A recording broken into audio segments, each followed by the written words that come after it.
Hey folks, I'm Mark Roberge, and this is The Science of Scaling, a podcast about how to scale your sales and revenue.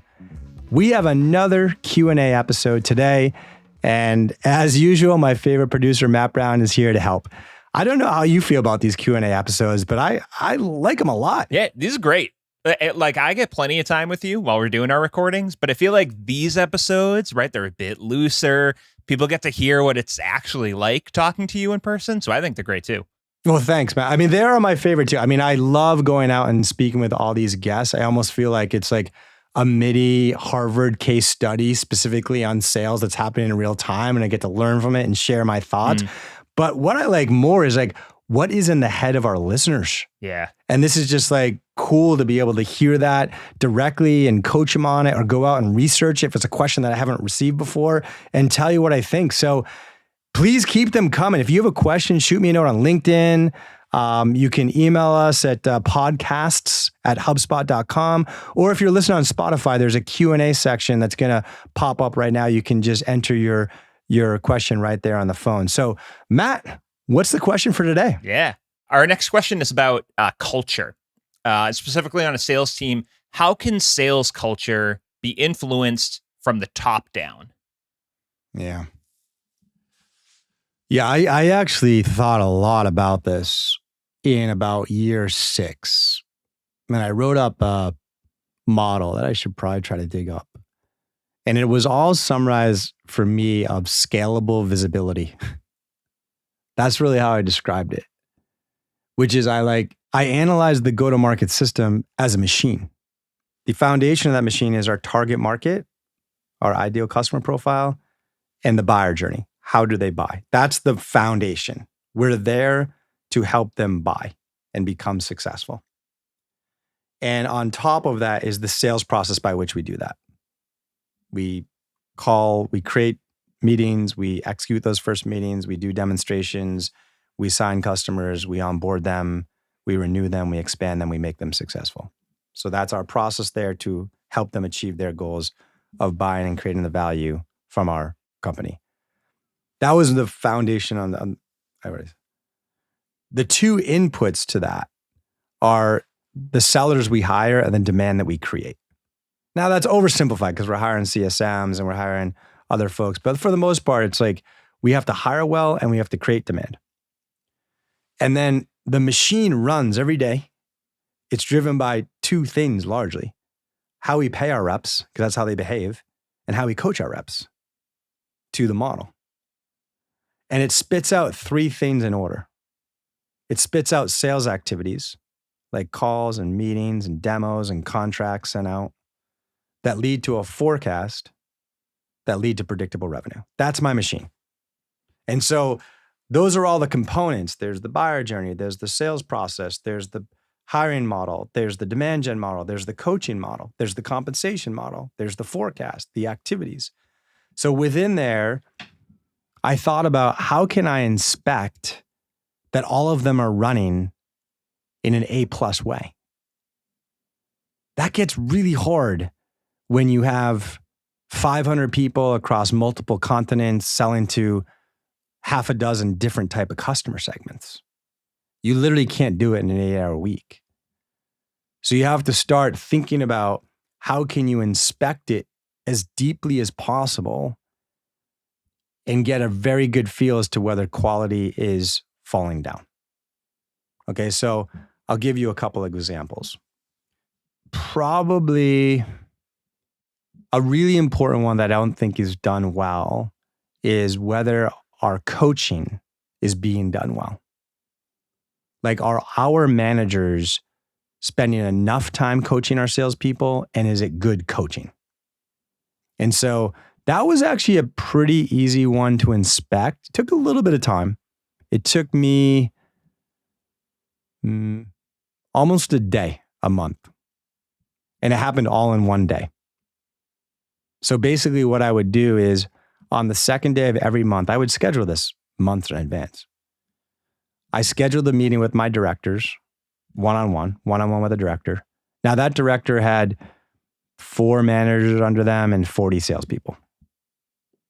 And we covered the same topic every time. rep by rep, one at a time. Let's talk about Matthew. What are you coaching Matthew on? How are you going to coach Matthew on that skill? And how are you going to measure if it worked? Okay, so, we're coaching Matthew on sense of urgency because his close rate on opportunity to close is in the bottom quartile of the company. And we did a qualitative inspection and we believe he has sense of urgency issues. Cool, that's good. How are you going to coach him on that? His manager, Susie, is going to do a weekly gone review, a 1-hour review of discovery calls and specifically focus on how he's developing sense of urgency. Great. How are you going to know if it improved? His close from opportunity to customer will grow from 17% to 25% in 2 months. That's tight, right? And so I do that for every rep. It takes me an hour per director. I got 5 directors. I spend 5 hours of my day on the second day of every month. And I have deep inspection, and because the director, to prepare for that meeting, met with each manager, had the same conversation. And to prepare for that meeting, every manager had the same conversation with their rep to create those plans. So within 5 hours, I have a really good inspection of whether coaching is being done well. And I can measure it. Okay. Another example is demand gen. We've spoken in another episode around sales and marketing SLAs, and we got that down to very clear responsibilities on demand from marketing versus demand on sales, and what's an MQL and what is the target and what should the confirm close rate be. So demand gen is one of those that's it usually can mostly be inspected from the dashboards. All right, let's talk about hiring. So obviously the easiest one to inspect on hiring is you hire a salesperson, you give them some time, and they either hit quota or not. That's a really big lagging indicator. Unfortunately, in many contexts I've seen, it can take 2 to 3 quarters to know if you've got a legitimate performer or not. So if all of a sudden your hiring execution degraded, you've hired people for 3 quarters and you didn't know it. They were not good. That's not early enough. And so this is actually a cool technique I've used that really helps us crystallize the role of sales enablement, specifically the sales training element of sales enablement. So what I would do is put the new hires through your onboarding process. That could be a week, 2 weeks, a month, whatever. And they're obviously during that process, part of what they're learning is the sales process. How do you book meetings? How do you run a discovery call? How do you run a demo? How do you close? And so you can have a basic certification score on those skills for each new hire. And the trainer does the certification. So let's say that your onboarding process is a month.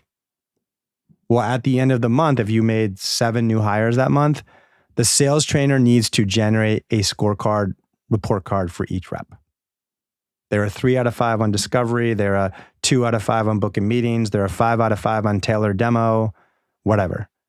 And that's how I hold my trainer accountable to their role. Because you can't have the manager do it. The manager made the hire. They think they made the best hires. The trainer is judge and jury, has no bias. They see every rep coming through. And if I look at the trainer's assessments and 6 months later, Bobby gets fired, but the trainer had assessed him as an A+, it's dude, what happened there? Or if Janet gets promoted to manager and one of our best reps and the trainer had low scores on her, what's going on? You're not reading this. Whatever we're doing in training is not correlated to end success. So hopefully my trainer can get that dialed in. And that's an example of really scalable way for me to set up a leading indicator to know if our hiring quality is going down. And of course, at some point, you can still do interviews. You get to really big numbers, hundreds, of hires, and you still can be making time in a year to do interviews to spot check that. So hopefully that gives you a view of how you can move go-to-market and sales away from an uncontrollable art form to a data-driven, predictable process. Yeah, we're looking for a culture of discipline, of data-driven, and of predictability. And so hopefully you've seen that of like scalable visibility as the executive to inspect every aspect of the go-to-market system. So I hope that answers it. Looking forward to the next question. These are great. Thanks so much. Whether you're a new or loyal listener, I have a strong feeling you're interested in scaling a company's revenue and sales. And if I'm right, I have the perfect podcast recommendation for you. The chart-topping entrepreneurship podcast, Think Big, Buy Small. Produced by Harvard Business School, this weekly show explores an innovative approach to entrepreneurship, acquisition entrepreneurship. That's where you buy an enduringly profitable small business and then become the CEO, rather than trying to start a business from scratch. Each episode, HBS professors Richard Ruback and Royce Yudkoff provide a roadmap of the acquisition through entrepreneurship journey, including determining if this path is right for them, sourcing and evaluating prospects, raising the capital, and so much more. Elevate your entrepreneurship. Follow Think Big, Buy Small, wherever you get your podcasts.